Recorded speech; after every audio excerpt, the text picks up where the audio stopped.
Сега една вдъхновяваща история. От столичния квартал Факултета до Медисън Скуер Гарден в Нью-Йорк. Това е един път за оператора Стоимен Василев, който за него няма невъзможни неща, очевидно. Преди 23 години напуска България, оставя след себе си спортна кариера на самбист и музикант, но по сватби, и започва нов живот в Щатите. Много хора правят така.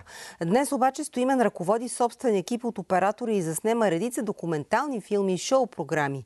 Историята му разказват Тихомир Игнатов и оператор Любен Бързаков.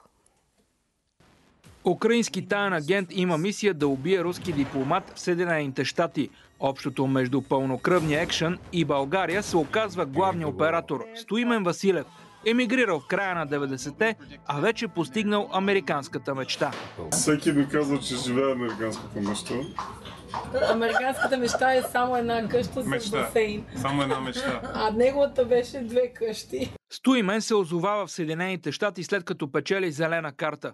Пристига с $500 в джоба, без да знае език, без приятели, жена и 2 малки деца. С много труд през годините успява да се наложи като оператор. Зад гърба си има редица филмови продукции и заснети шоу-програми. Аз гордея, че съм българин и навсякъде го казвам. Аз съм българин, защото съм роден в България. Дали ще снимаш тук в НДК-то или ще снимаш в Медисън Скуер Гарден, за мен няма кой знае каква разлика. Важното е да изпитваш удоволствие за това, което правиш. Най-впечатлителното за мен среща беше с моя идол Стенли Кларк, защото аз бях музикант тук в България. Стенли Кларк е най-добрият басист за всички времена в цял свят. И като басист, аз от България си го слушах, тук слушах джаз музика. Предимно свирих джаз музика и след това от джаз преминах на цигански сватби. Но когато срещнах Стенли Кларк, ме наеха да снимам документален филм за него. Стоимен Василев снима 20 години подред Мис Китай, документални филми за известни личности, продуцира и собствен късометражен филм «Душата няма етнически происход». Когато българин не е живял в квартала, живял отвън и дойде и прави филми за нас, това е отвън. Това е само когато се прави отвътре, тогава вече става съвсем различно. То не може само да ни казват циганите сте такива, вие сте такива и ние не може и да се отбраняваме, защото нямаме доказателства, какво да покажем, кои сме ние. Аз затова не го крия, не че имам комплекси, че някакви искам да се изтъкна. Не, напротив, искам да покажа на света, че не е това, което те виждат. Защото в Нью-Йорк, аз ако не кажа на някой, че аз съм циганин, ром, няма как да разберат. Наскоро Стоимен е избран за отговорен оператор на едно от най-големите ММА състезания в Медисън Скуер Гарден в Нью-Йорк. Аз подбрах отбор от 7 оператори. И имахме 7 камери, те си имаха техни асистенти. Нали, фактически общо взето 14 човека, но операторите бяхме 7. Като аз ги ръководех, нали, кой какво да снима, кой какъв ъгъл, абсолютно всичко. Нали, кой каква позиция да вземе. Каква е гледаността на едно такова шоу? Ами, милиони.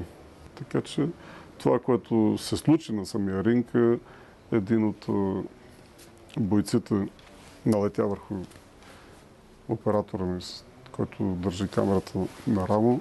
И случват се тези неща, защото ние го знаем. Пътят към успеха започва от столичния квартал Факултета, където днес Стоимен се завръща заради сватбата на дъщеря си, която е завършила за асистент-хирург в Съединените щати. Но след 23 години в чужбина избира да започне семейство в България. Синът му също решава да се прибере от дома и да продължи семейния бизнес. Дъщеря ми казва: татко, не е важно къде си и с кой си.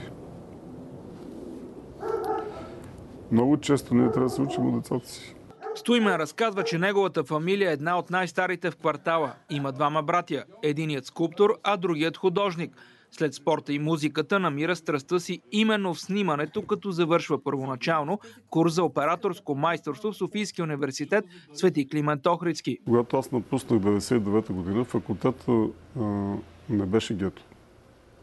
Имаше една част от факултета, която беше гето, но другата част беше микс, беше мешавица между българи и цигани. Като спортист в Славия тичах по баира и като видя някой стар човек с турбите, нямахме автобуси, нямахме трамваи.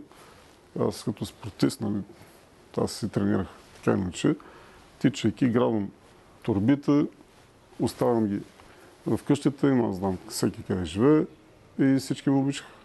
Стоимен е приел за кауза да помага на децата във факултета. На някой от тях изпраща музикални инструменти.